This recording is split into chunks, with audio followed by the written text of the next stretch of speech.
ആദ്യമായിട്ട് ഒരു cinema direct ചെയ്യുമ്പോൾ നമുക്ക് ഒരുപാട് സ്വപ്നങ്ങളും ഒരുപാട് നമ്മുടെ വർക്കുകളും നമ്മുടെ ഒരുപാട് കാര്യങ്ങൾ ഉണ്ടായിരിക്കും ആ സിനിമയിൽ. അപ്പോൾ എന്തുകൊണ്ട് ഈ സിനിമ തന്നെ ചൂസ് ചെയ്യാൻ?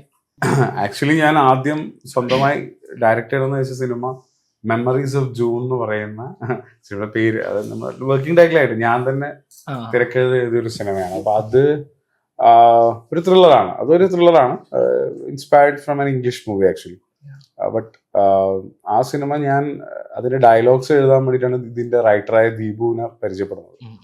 അപ്പൊ അത് ഞാൻ പരിചയപ്പെട്ട് കഴിഞ്ഞ് പുള്ളിയോട് ഇന്ററാക്ട് ചെയ്ത് നമ്മളൊരു ഷോർട്ട് ഫിലിം ഒക്കെ ചെയ്ത് അങ്ങനെ ആ സമയം ദീപു എനിക്ക് അയാളുടെ കുറെ തിരക്കഥകൾ തന്നിരുന്നു. അതിലൊരു തിരക്കഥയാണ് ധീരം. ആക്ച്വലി ധീരത്തിന്റെ ആദ്യത്തെ പേര് ധീരം എന്നായിരുന്നില്ല, ആരാച്ചാർ എന്നായിരുന്നു. ഓക്കെ, ആരാച്ചാർ എന്നായിരുന്നു ആദ്യം ഈ തിരക്കഥയുടെ പേര്. ഒരു ദിവസം ഞാനിങ്ങനെ ഭയങ്കര ഫ്രീ ആയുള്ള സമയത്ത് എനിക്ക് ഒരു ദിവസം ഫോണിൽ എനിക്കൊരു PDF അയച്ചിട്ടാണ് ഇതൊന്ന് വായിച്ചു നോക്കുന്നത്. അപ്പൊ ഞാൻ ഒറ്റയ്ക്ക്, എനിക്ക് ഇപ്പോഴും ഓർമ്മയുണ്ട്, ഇതൊന്ന് ഹൈലൈറ്റ് ഹിൻ അങ്ങനെ എന്തോ ഒരു ഹോട്ടലിലാണ് ഞാൻ ഇരുന്ന് ഒറ്റയ്ക്ക് വായിക്കുകയാണ്. വായിച്ച് ഭയങ്കര അവസാനം നമുക്ക് എനിക്ക് ഭയങ്കര ഇമോഷണലായി. അതിലൊരു സാധനമുണ്ട്, അതിനെ ഭയങ്കര കണക്ട് ചെയ്ത് എനിക്ക് കൺട്രോൾ ചെയ്യാൻ പറ്റുന്നുണ്ടായിരുന്നില്ല.